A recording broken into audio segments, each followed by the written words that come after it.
مقامات اجرایی حکومت دولتی شهری خوجند تصمیم گرفت که هر هفته روز شنبه مشق پگاهی روزی را تشکیل نماید. در این مشق تمام کارمندان خواجگی‌های خلقی شهری خوجند و خواهشمندان می توانند اشتراک نمایند. مشق مذکور زیبایی، توانایی و دانایی از ورزش است عنوان دارد. اولین مشق پگاهی روزی مقامات روز شنبه هفته گذشته سنه 9 ینور در نزد مجمع حوضهای شناوری به نام 20 سالگی استقلالیت جمهوری تاجیکستان دایر گردید.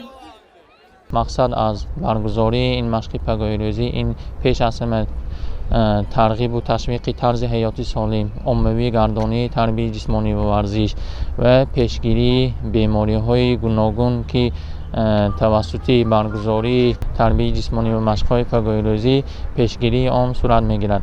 از این پس هر هفته روز شنبه مشق پگاهی روزی تشکیل و گذرانیده می شود. مشق‌های پگاهی روزی در منطقه‌های گوناگون شهری خوجند برگزار می‌گردد. در آن کارمندان مؤسسه‌ها و کارخانه و ساکنان اشتراک می‌کنند.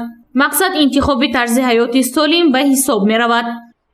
در شهر خوجند زیاده از 300 انشاءات‌های ورزشی برای ساکنان، برای جوانان، برای تمام قشرهای گوناگون جامعه درهای خود را باز نمودند و فعالیت نموده ایستادند و ما تصمیم گرفتیم که چنین مشق‌های پگاهی روزی و برگزاری پیاده‌گردی ترین کن را به حکم عنعنه در آورده هر هفته روزی شنبه دایر نماییم.